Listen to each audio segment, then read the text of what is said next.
அல்ஹம்துலில்லாஹி ரப்பில் ஆலமீன் வஸ்ஸலாத்து வஸ்ஸலாமு அலா ரசூலிஹில் அமீன் வ அலா ஆலிஹி வ அஸ்ஹாபிஹி அஜ்மஈன். அம்மா பாத்.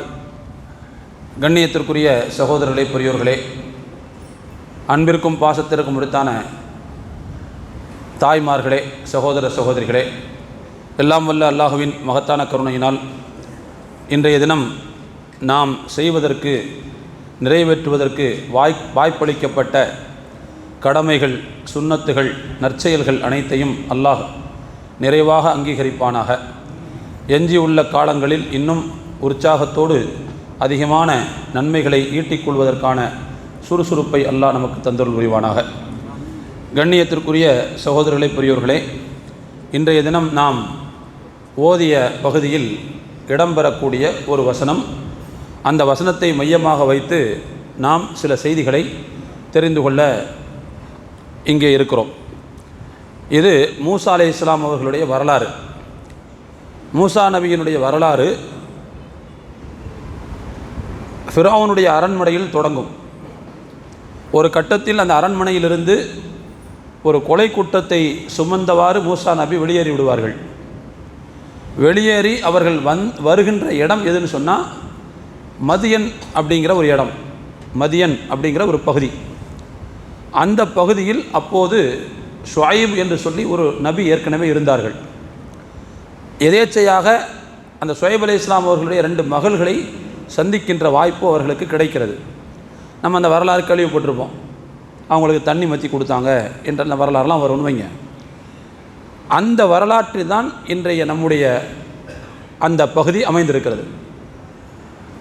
அப்போ அந்த பெண்கள் 2 பேரும் மூசா அலைஹிஸ்ஸலாம் அவர்களை தந்தை இடத்தில் அழைத்து வருகிறார்கள். அப்பொழுது அந்த தந்தையாக இருப்பவர் தான் ஷுஐப் அலைஹிஸ்ஸலாம். அவங்க மூசா அலைஹிஸ்ஸலாம் அவங்கள்ட்ட பேசுகிறாங்க.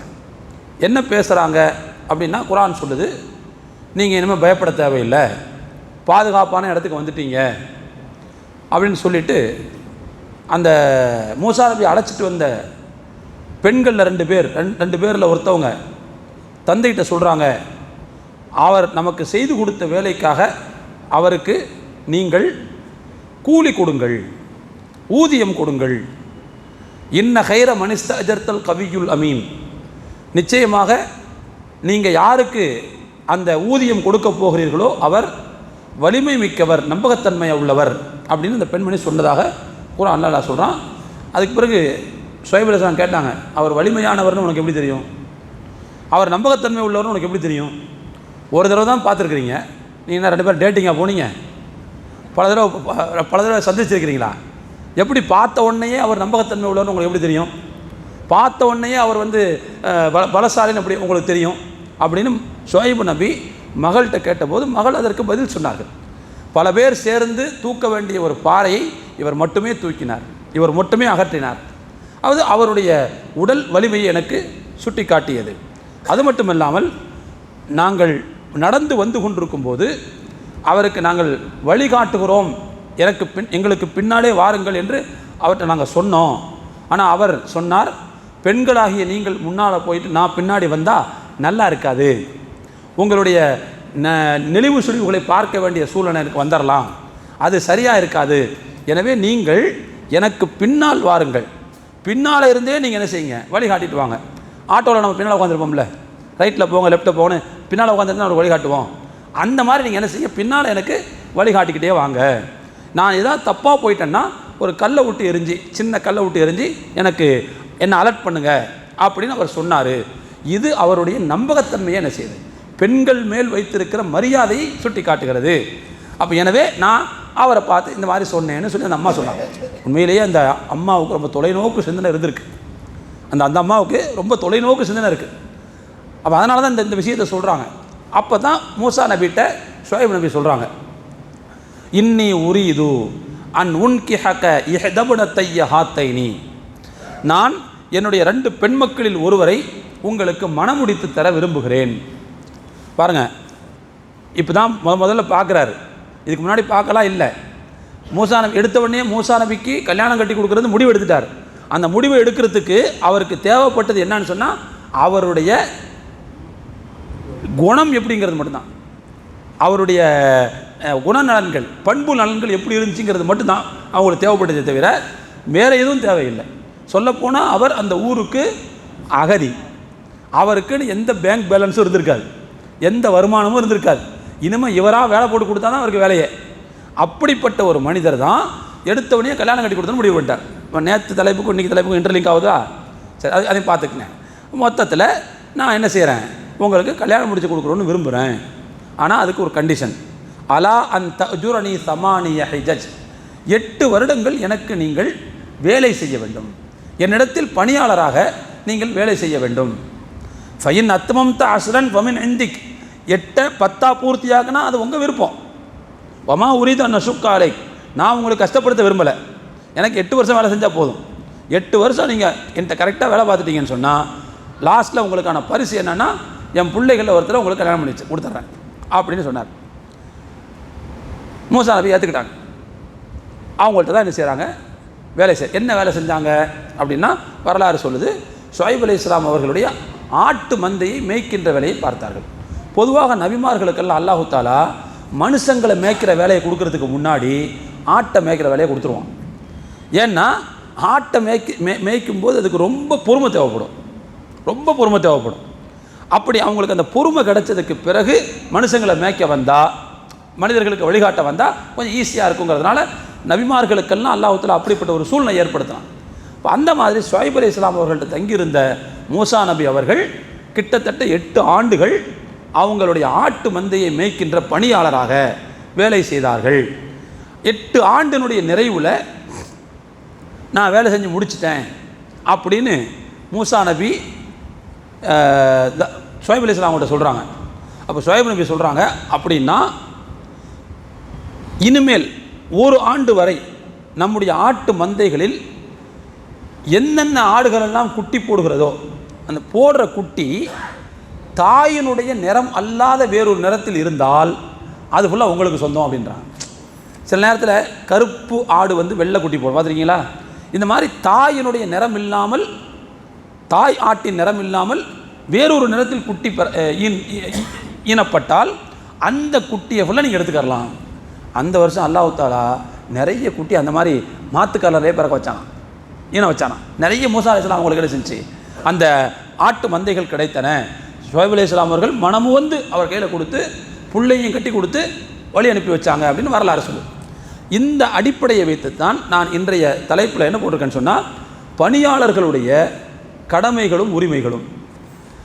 பொதுவாக பணியாளர்களை பொறுத்த வரைக்கும் அவங்களுக்குன்னு கடமைகள் இருக்குது, கடமைகள் இருப்பதை போல உரிமைகளும் இருக்குது. அவங்களுக்கான உரிமைகளில் மிக முக்கியமாக நம்மள நிறைய பேர் முதலாளிகள் நம்ம இருப்போம், நிறைய பேர் பணியாளர்களும் இங்கே இருப்போம், தொழிலாளர்களும் இருப்போம். அதனால் இது நமக்கு கண்டிப்பாக தேவைப்படுற ஒரு விஷயந்தான்.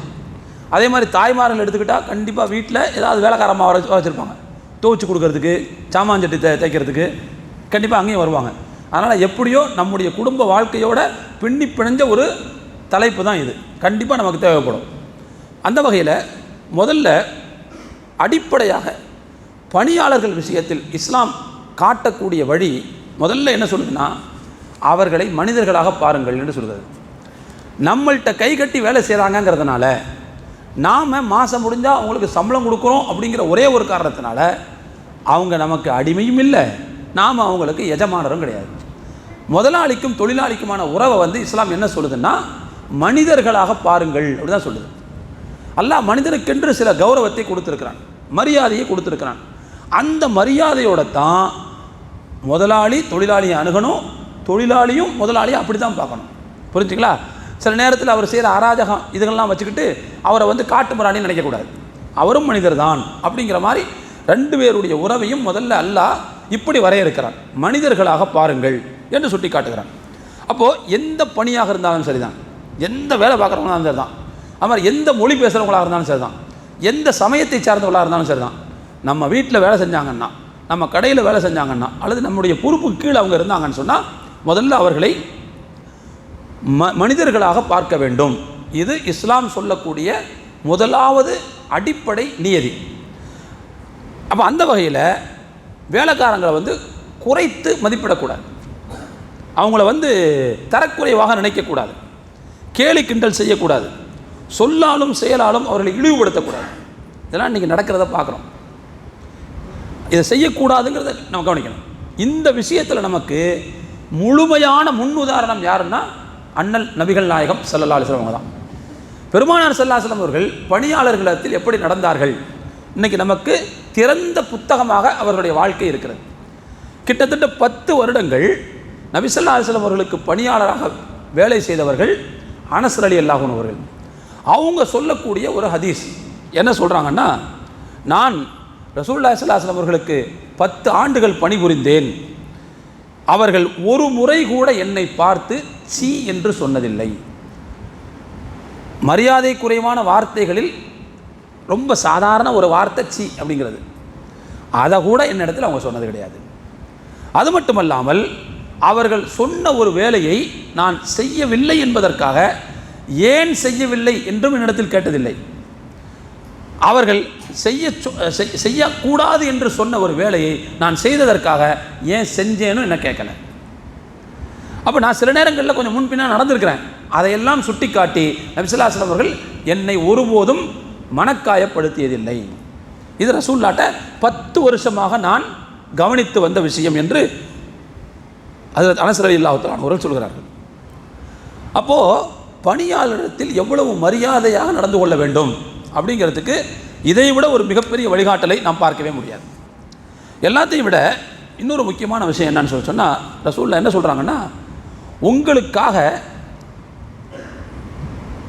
உஷ்ணத்தை தாங்கி கொண்டு அடுப்பில் நின்று வேலை பார்த்து வேர்வை வழிய உங்களுக்காக ருசியான உணவை சமைத்து கொண்டு வந்து உங்களுக்கு உங்களுடைய பணியாளர் கொண்டு வந்து கொடுத்தால், முடிஞ்சால் அவங்களையும் மேசையில் உட்கார வச்சு உங்களோட சேர்த்து உட்காந்து சாப்பிட முடிஞ்சால் சேர்த்து சாப்பிடுங்க.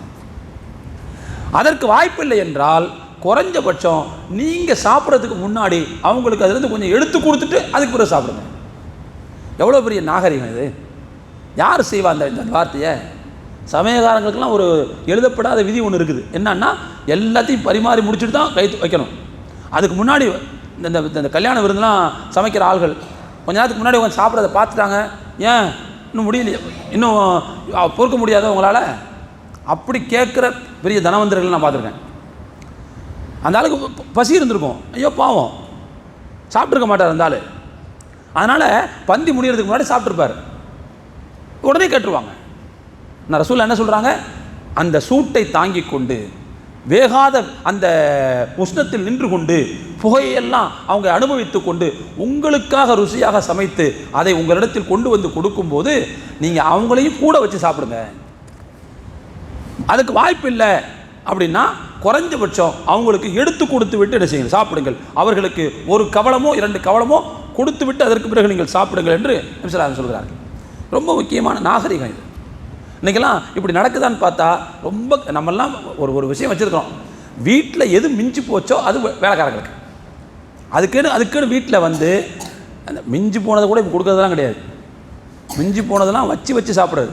ஒரு காலம் இருந்துச்சு, நம்மலாம் சூடாக சாப்பிட்டுட்டு இருந்தோம். இப்போலாம் சுட வச்சு சாப்பிட்றோம். அதுக்கு வசதியாக ஃப்ரிட்ஜுன்னு ஒன்று வந்துருக்கு. அதுக்கு ஃப்ரிட்ஜெலாம் கிடையாது, பேர் பிச்சைக்காரன் பொட்டியது. ஒரு காலத்தில் மிஞ்சிச்சுன்னா எடுத்து வெளியில் உள்ளவங்களுக்கு கொடுப்போம். இப்போ எதுவும் கொடுக்கறதுலாம் கிடையாது, தூக்கி உள்ளே வச்சு அமுக்கிறது தான். உள்ளே வச்சு அமுக்கிட்டு எடுத்து சுட வச்சு தின்னுக்கிறது. அப்போ அந்த கொடுக்குற பழக்கத்தையே இந்த அறிவியல் கண்டுபிடிப்புகளில் வந்து கொஞ்சம் கொஞ்சமாக மழுங்கடிச்சிக்கிட்டே வருது. புரிஞ்சுங்களா? சரி, போனால் போயிட்டு போகுதுன்னு என்ன செய்ய, வீட்டு வேற கணக்கில் இந்த சாப்பாடு கொடுப்போம். என்ன கொடுப்போம்னா மிஞ்சி போனதை கொடுக்குறது. அதையும் அவங்க நம்மள்ட்ட சொல்லிட்டு தான் எடுத்துகிட்டு போகணுன்னு எதிர்பார்க்குறது. அவங்க சொல்லாமல் எடுத்துகிட்டு போயிட்டாங்கன்னா அது பழங்கஞ்சியாக தான் இருக்கும். ஏன் நீ சொல்லாமல் கொண்டு போனேன் அப்படின்னு கேட்குறது. முதல்ல ரசூலுல்லாவை நீங்கள் பின்பற்றுவதாக இருந்தால், நாம் பின்பற்றுவதாக இருந்தால் சுடுசோறு அவங்களுக்கு கொடுத்துட்டு என்ன செய்யணும், நம்ம சாப்பிடணும். அவன் பழங்கஞ்சி எடுத்துகிட்டு போனதெல்லாம் என்ன செய்யக்கூடாது, கேள்விகளை கேட்கக்கூடாது. அப்போ இது நாகரீகம் என்று நபி ஸல்லல்லாஹு அலைஹி வஸல்லம் சொல்லித்தரும். அவர்களை சக மனிதராக பாருங்கள். உங்களுக்கு பசிக்கிற மாதிரி அவங்களுக்கும் பசிக்கும், உங்களுக்கு நாக்கில் சுவை இருக்கிற மாதிரி அவங்களுக்கும் நாக்கில் சுவை அந்த இருக்க தான் செய்யும். நீங்கள் சூடாக சாப்பிட்ணுன்னு எதிர்பார்க்குற மாதிரி அவங்களும் எதிர்பார்ப்பாங்க. அப்படி அவர்களை நீங்கள் நடத்துங்கள் என்று நபி ஸல்லல்லாஹு அலைஹி வஸல்லம் சொன்னார்கள். எல்லாத்தையோட இன்னொன்று இருக்குதுங்க, வேலைக்காரங்களை வந்து கை நீட்டி அடிக்கிறது. நிறைய இடத்துல பார்க்குறோம்.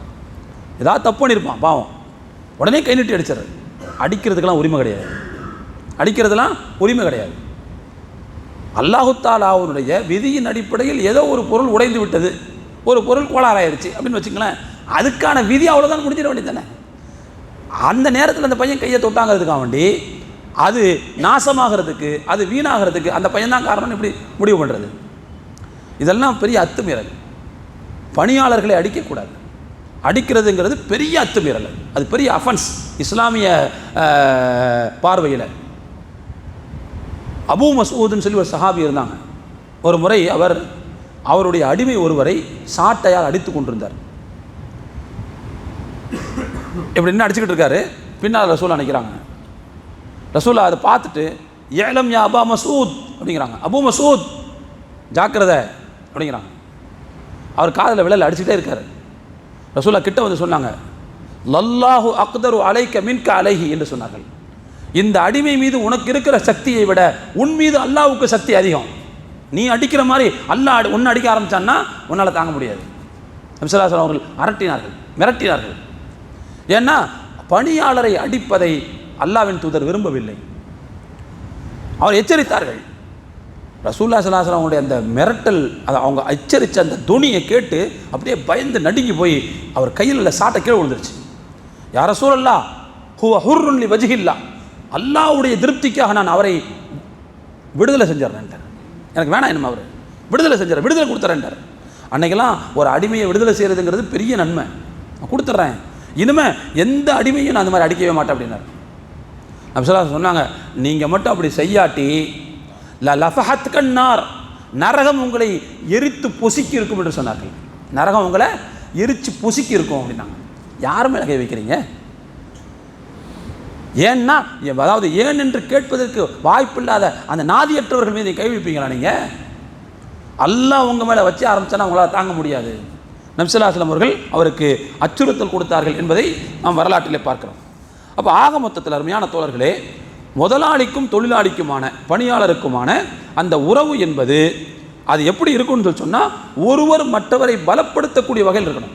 முதலாளி தொழிலாளியை பலப்படுத்துறது, அது மாதிரி தொழிலாளி முதலாளியை பலப்படுத்துறது, இவருடைய பொருளாதாரத்தை பலப்படுத்துறது, இப்படியான உறவாகத்தான் இருக்கணும். இவருக்கு அவர் தேவை, அவருக்கு இவர் தேவை. நீ போனால் எனக்கு வேற ஆள், இது திமிரு. நீ போனால் எனக்கு 1000 ஆளுங்கிறதெல்லாம் பெரிய திமிரு. அதெல்லாம் அல்லாஹ் சும்மா விட மாட்டான். புரிஞ்சுங்களா? ஏதோ காசு இருக்குதுங்கிறதுக்காக வேண்டி. அப்போ அல்லாஹ் அந்த வார்த்தையை நம்மளை பார்த்து சொன்னால், நீ இல்லாட்டி இன்னும் 1,00,000 பேர் நான் உருவாக்குவேன் நல்லா சொன்னால் என்ன ஆகுது? அப்போ அந்த மாதிரி வார்த்தைகளை பயன்படுத்தக்கூடாது. பணியாளர்களை மரியாதையாக நடத்த வேண்டும், அவர்கள் மீது கரிசனம் கொள்ள வேண்டும். மனிதர்கள் என்கின்ற அந்த பார்வை நமக்கு எப்போதும் மாறக்கூடாது. நிச்சயமாக அப்படி தான். ஒரு நல்ல திறமையான ஒரு தொழிலாளர், அவர் சார்ந்திருக்கிற நிறுவனத்திற்கு அவர் ஒரு அசட், ஒரு சொத்து. அவரை இழந்தால் அந்த நிறுவனத்துக்கு மிகப்பெரிய இழப்பு.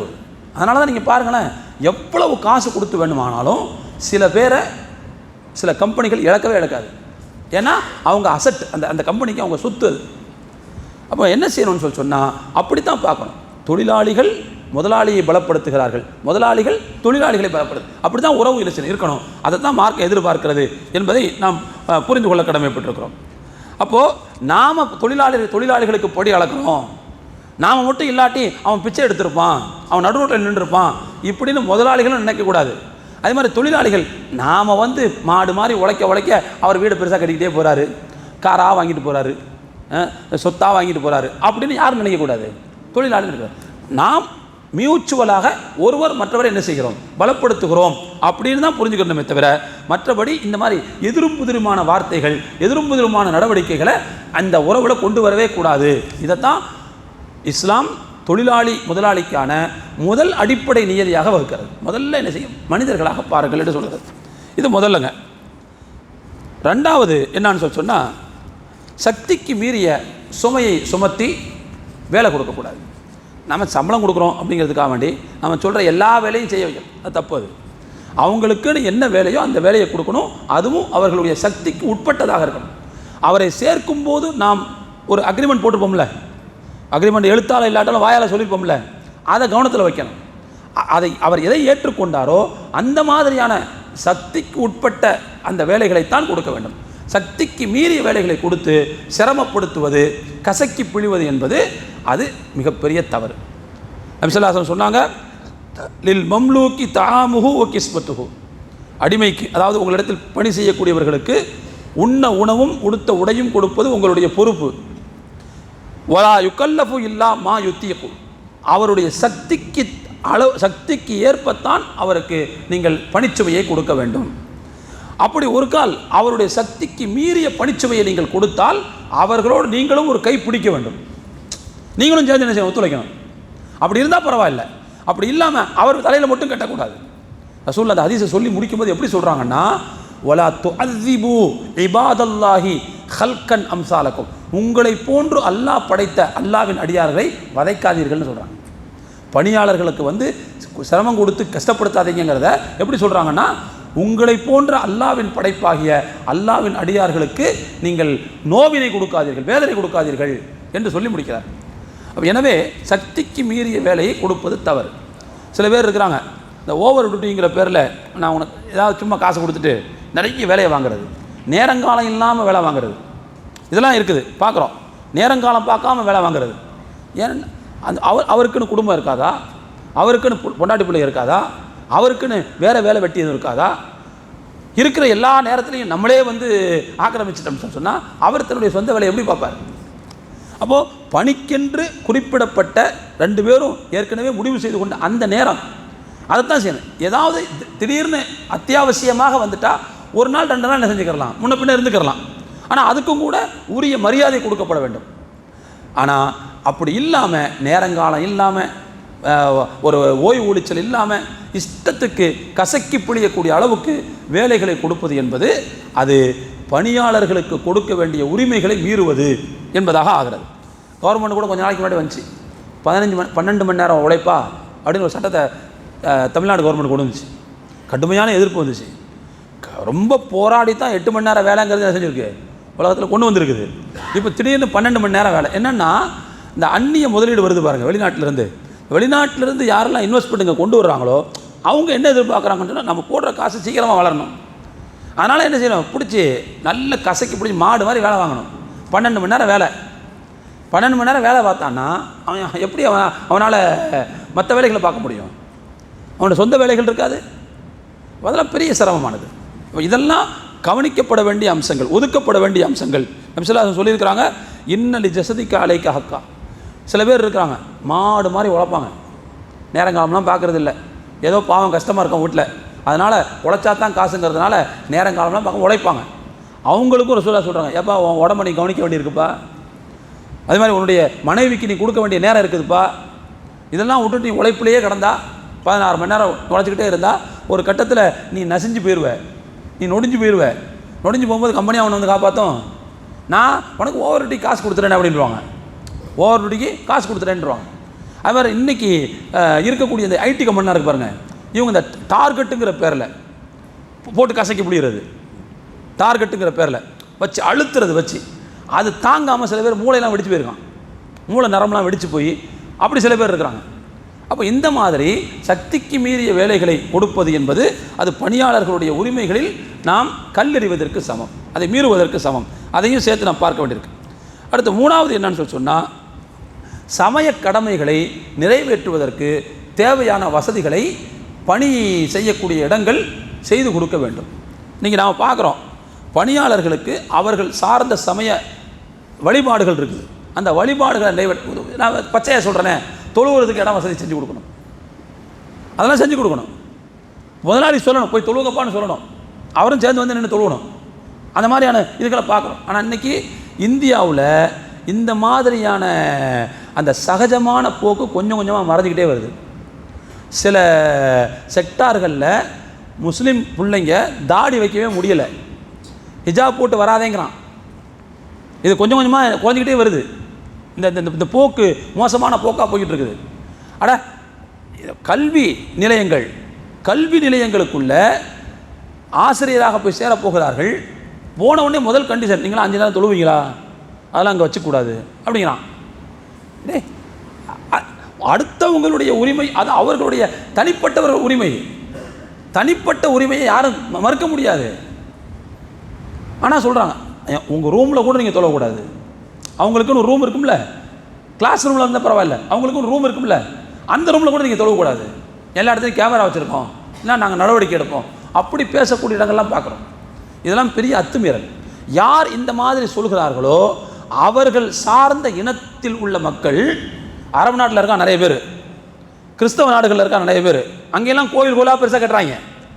நம்ம ஷேக்கு, துபாய் ஷேக்கு, அந்த ஷேக்கு, இந்த ஷேக்கெல்லாம் இவங்க சொன்ன உடனே பெருசாக சொந்த செலவுலையே கோயிலை வேறு கட்டி கொடுத்துட்றாங்க. இங்கேருந்து மோடி வகையெல்லாம் போய் அதை திறந்து வேற வைக்கிறாங்க. அதெல்லாம் நடக்குது. அப்போ அங்கே உனக்கு சமய உரிமை தேவைப்படுது. பிறந்த நாட்டில் முஸ்லீம்களுக்கு உன் இடத்துல நீ வந்து சமய உரிமை கொடுக்க மாட்டேன்னா இது எவ்வளோ பெரிய அநியாயம், இது எவ்வளோ பெரிய அராஜகம். இது பணியாளர்களுக்கு அவரவர்களுடைய சமய உரிமையை, இன்னும் சொல்லப்போனால் அந்த உரிமையை நீ ஒழுங்காக கொடுத்தேன்னு சொன்னால், ஒழுங்காக தொழுக அந்த மாதிரி பழக்க வழக்கம் உள்ளவங்களாக இருந்தால் வேலைகளில் ரொம்ப டெடிக்கேஷனாக இருப்பாங்க, அர்ப்பணிப்புணர்வோடு செய்வாங்க. அவங்களுக்கு மனசில் திருப்தி ஏற்பட்டுச்சுன்னா உன்னுடைய கல்வி நிறுவனத்தை எங்கேயோ கொண்டு போயிடுவாங்க, அந்த மாதிரி வேலை பார்க்குவாங்க. அப்போது இதை புரிஞ்சுக்கிறாம இந்த மாதிரியான விஷயங்களுக்கு தடை போடுறதுங்கிறது வந்து இது வெளிப்படையில் பார்த்தோம்னு சொன்னால் பணியாளர்களுக்கு செய்ய வேண்டிய உரிமைகளில் மோசடி செய்வதாக வந்தாலும் கூட அதையும் தாண்டி இது முழுக்க முழுக்க வகுப்புவாத சிந்தனை அப்படிங்கிற இடத்தை நோக்கி இது போகுது. அப்போது இதை நம்ம கவனத்தில் இருக்கணும்.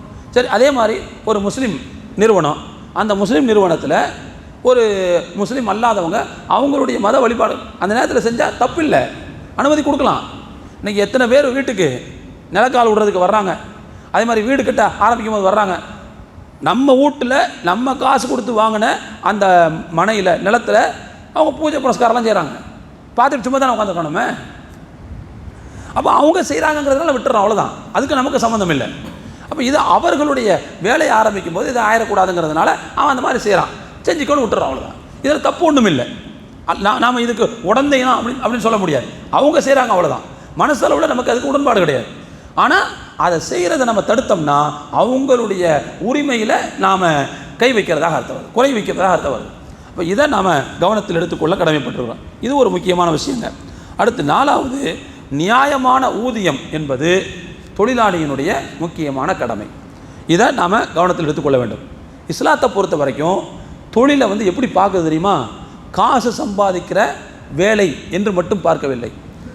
தொழிலாக இருந்தாலும் சரி, உற்பத்தியாக இருந்தாலும் சரி, அல்லது பணி செய்வதாக இருந்தாலும் எதுவாக இருந்தாலும் சரி தான். இஸ்லாம் அதை எப்படி பார்க்குதுன்னு சொன்னால், ஒரு மனிதன் அடுத்தவர்களிடத்தில் கையேந்தாமல் தன்னுடைய மானத்தை காப்பாற்றிக் கொள்ளவும் தன்னுடைய குடும்பத்தாரின் மானத்தை காப்பாற்றிக் கொள்ளவும் உழைப்பாரேயானால் அந்த உழைப்பை இபாதத்துக்கு சமமாக இஸ்லாம் பார்க்குது. எது மாதிரி பார்க்குதுங்க? இபாதத்துன்னு பார்க்குது. உண்மையிலே அப்படித்தான். நான் அடுத்தவங்கள்ட்ட கையேந்தக்கூடாது, என் பொண்டாட்டி பிள்ளைங்க அடுத்தவங்கள்ட்ட கையேந்திடக்கூடாது அப்படிங்கிற நோக்கத்துக்காக ஒருவர் உழைத்தால் அந்த உழைப்பு என்பது தொழுகைக்கு சமம், இபாதத்துக்கு சமம். அப்படி பார்க்குது இஸ்லாம்.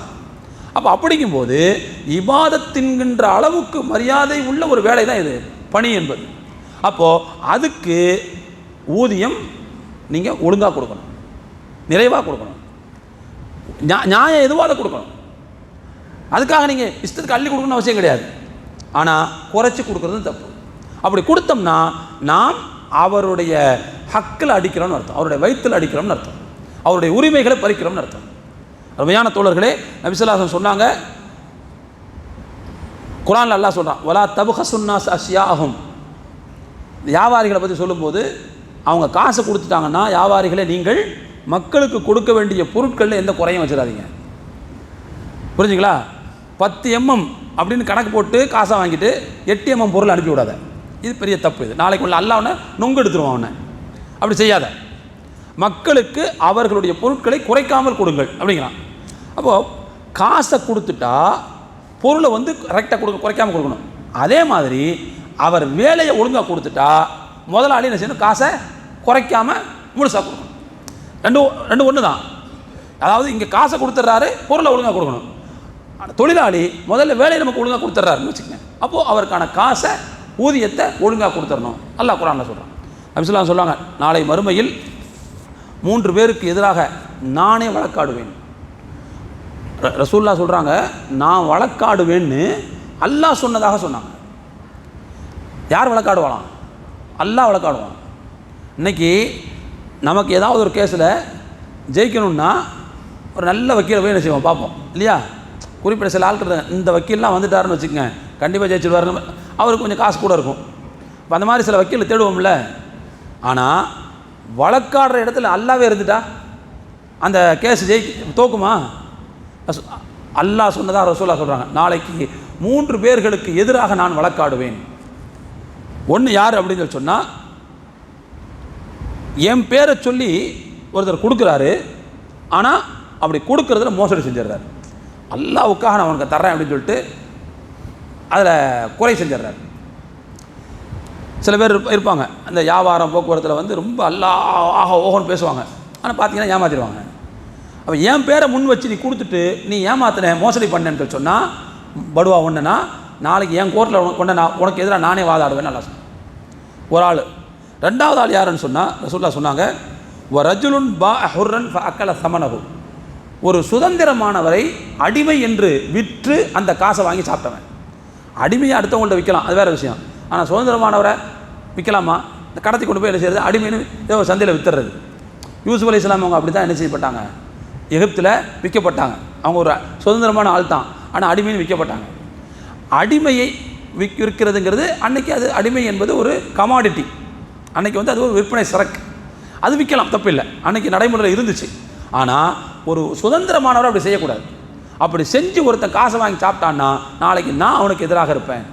3வது ஆள் யாருன்னு சொன்னால், ஒருவரை ஊதியத்திற்கு பணியாளராக ஒருவர் சேர்த்து கொண்டார். சேர்த்ததற்கு பிறகு அவர்கிட்ட வேலையை நல்லா வாங்கிக்கிட்டு அவருக்கு கொடுக்குற ஊதியத்தில் அவர் குறைவு செய்தார். அவருக்கு எதிராகவும் நாளைக்கு நான் வழக்காடுவேன் அப்படின்னு அல்லாஹ் சொல்கிறான். அல்லாவே வழக்காடினால், அல்லாவே வக்கீலாக இருந்தால் கண்டிப்பாக அந்த வழக்கு தோக்கவே.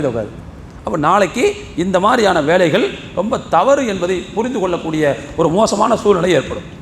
ஆக அருமையான தோழர்களே, ஊதியத்தை குறைச்சி கொடுக்கறது அப்படிங்கிறது வந்து மிக மோசமானது.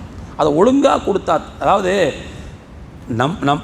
நம்முடைய நிறுவனங்களில் வேலை செய்யக்கூடியவர்கள் மகிழ்ச்சியாக இருந்தால், அவர்களுக்கு மண்டை குடைச்சல் இல்லாமல் இருந்தால், பொருளாதார பிக்கல் பிடுங்கல்கள் இல்லாமல் இருந்தால் அவன் இன்னும் சந்தோஷமாக உழைக்க போகிறான்.